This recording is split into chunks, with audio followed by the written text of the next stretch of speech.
Yeah, everybody got a dream. If you're trying to be a producer, you're trying to be a rapper in this game, don't let people discourage you. Stand up and do your thing. You ain't got to live on your knees. Everything's a possibility. Yeah. If you wanna be a rapper, just be. Don't let them tell you can't be somebody. Stand up and get up now. Hold your head up. Wake up now. You got to go for your dreams. All right, what's up? Welcome everybody to the Hiphop Save the Community show. My name is Knock Rio, coming straight from Rio de Janeiro, Copacabana. It's the third edition of the show, and so I'm proud of myself for sticking with it and jumping in here and getting this done. So, as you can see, I'm wearing the My Beat 5 shirt today. So I got a bunch of different brands, a bunch of different things that I'm kind of working on, things that I'm building, things that are important to me, problems or solutions to problems anyway. So that's something that I wanted to talk about today is, what hip hop is kind of bringing to the community. It's bringing entrepreneurship to the community in ways that nothing else has done. I've had plenty of arguments about this, but there's nothing that reverberates throughout the community like hip hop does. If you really look at it, a lot of what entrepreneurship we're doing today stem from hip hop. It came directly from hip hop. What are some of the things? Let's kind of go through and name some of the things that hip hop has helped grow entrepreneurship in the community. One, a studio like this, right?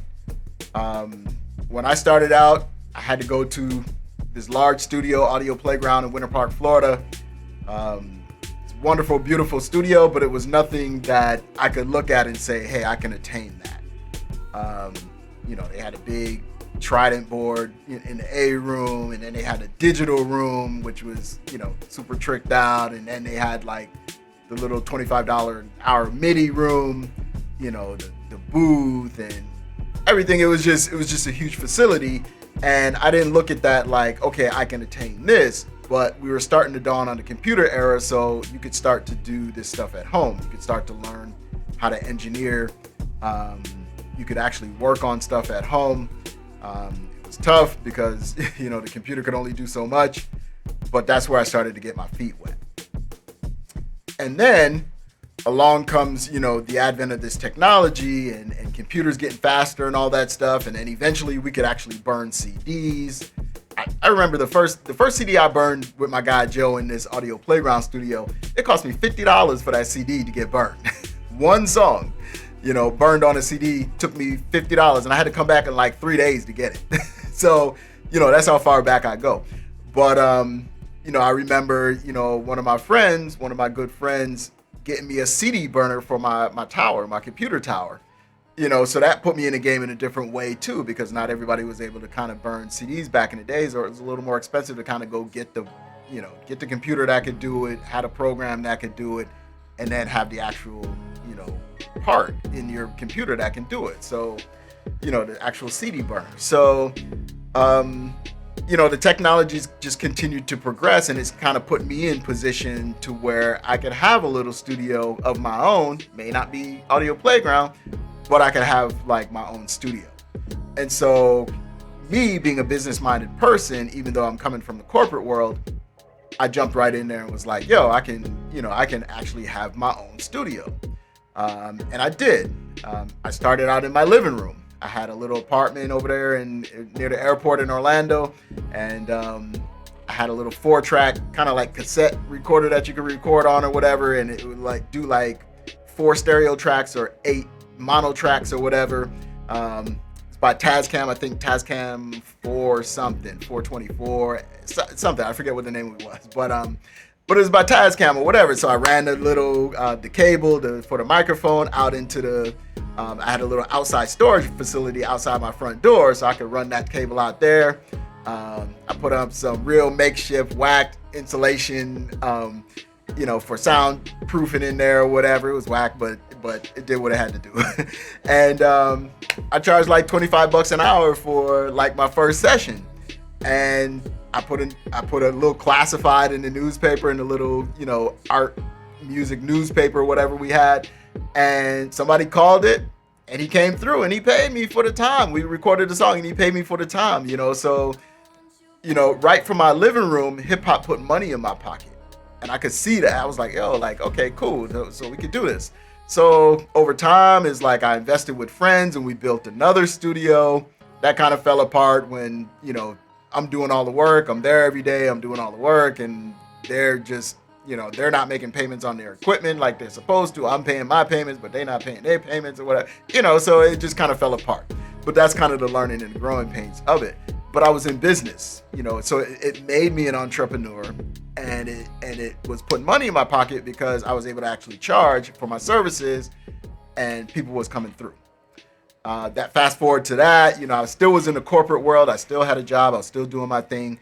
I was a stock trader for a long time for an international firm, and then I ended up working at Morgan Stanley. I ended up working on a trading desk for one firm. They got bought by Morgan Stanley, so I ended up working for Morgan Stanley. Teaching individual investors and training all of their staff coming in, getting them ready for their Series 7 and all that kind of stuff. So that's kind of what I did. But that whole time, I'm getting money in Morgan Stanley. So I'm taking that money and buying equipment, paying by monthly or whatever like that, just paying month by month, just knocking out the little equipment. I built a house. I built like a 4-bedroom house or whatever. One of the bedrooms was spare, so I put my studio in there. I had the whole setup, did a little recording in there, did a lot of production in there. And when I got laid off from Morgan Stanley, they paid me out. I was supervisor, manager situation, so they had to pay me out, gave me a lump sum check, which the taxes ate that sucker up. They really hit you over the head with them taxes. Try not to get it in a lump sum if you're in that situation. Try to make them pay you like, hey, just pay me every 2 weeks or whatever, until it's over. Don't get that lump sum because they're going to tax the hell out of it. Tax like 50%. So, so I get that money. And back then I was married. So I talked to my wife. I'm like, yeah, I'm saying I'm going to open a studio. I'm thinking like I'm going to these other little jobs and stuff like that. They're not offering no money, but I know I could go in the studio, charge $20-$30 an hour. I might be able to get $20-$30 an hour. Why would I go work for somebody over here when I can probably do this on my own and do what I love to do and what I've been investing in? So hip hop put me in that position. So I opened the studio on Westmoreland Drive in Orlando, right next to where the arena's at, like a block over from the arena, the Orlando Magic Arena and all that kind of stuff. And I had people coming through, I had people coming through. I ended up with about 150 regular clients coming through. And I started out at like $20 an hour. I eventually upped it to like $40 an hour. And I was in business and I'm doing my thing, so I did that for about 5 years there. And it was cool, but I met a lot of people. It put me in position to be able to network and meet a lot of people. I met Grammy winners. I met a couple of producers that were Grammy winners. I met my boy AJ Platinum, who went on to produce for Jeezy and CTE, and my boy KC, Kevin Cossum. KC, he was signed to, I think, what's the label he was signed to? I forget the name of it now, but he signed to a label. He did a song with P. Diddy, Fabulous. He sang one of the hooks for Lloyd Banks' album. So I was just in the business and around enough to be able to kind of get my feet wet and kind of see what's going on. And to be around the game and do what I love to do. Hip hop put that all together for me. My job helped me too. I'm not gonna lie and say like my job didn't help me too, but hip hop was the dream, and the job helped fund what the dream was. But without the dream, what was I gonna do?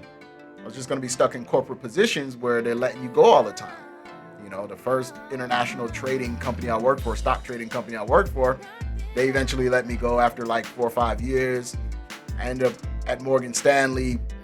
Eventually that folded in 2000, 2001, somewhere in that area when the market crashed or whatever. They was putting paper plates over the lights and stuff to keep the lights off in certain parts of the facility because we built this $10 million facility and it gets hard to pay for.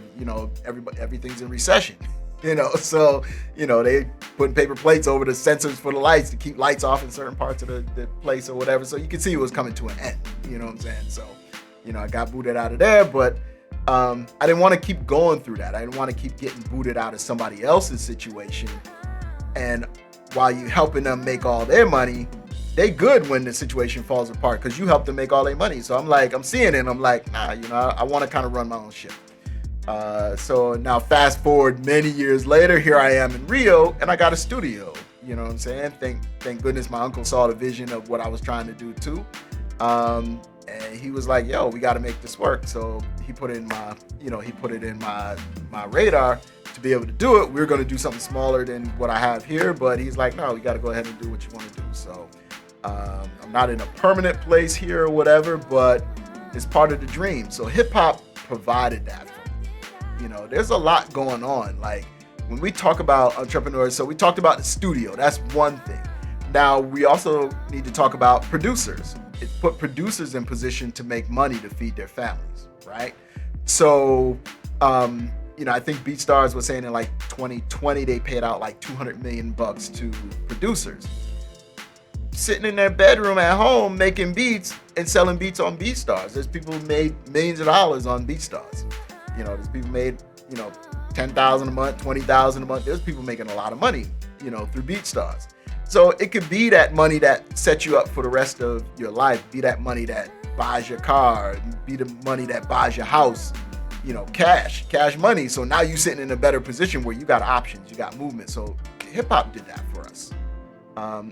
You look at graphic designers, people like t-shirts design. So I went somewhere here in Rio and ordered this t-shirt. I had the design, I designed it on Canva, I went and dropped it to them and they created a t-shirt for me.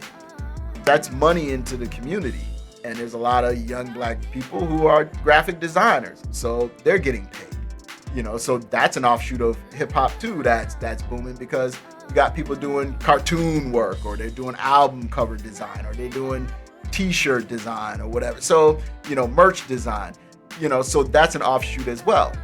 Then you have the management side. You got people that are managing artists, so they're trying to put artists in position to win and they're getting some money too, so they're getting their little percentage out of it too.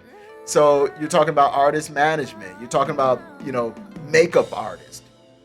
You're talking about hairstylists, clothing stylists. There's people that are in business just for that, for major artists or whatever. They're not picking their own clothes. Somebody else is going out there looking and scouting these things for them and getting it for them. It becomes a business for them. You got people who are basically personal assistants for them that are handling their phone calls, handling their business. You got social media managers who are managing their socials.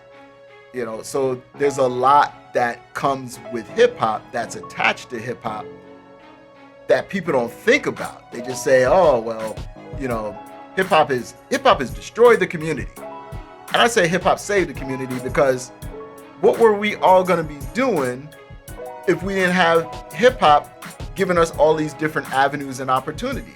What were the entertainment lawyers going to be doing? What were the YouTubers going to be doing?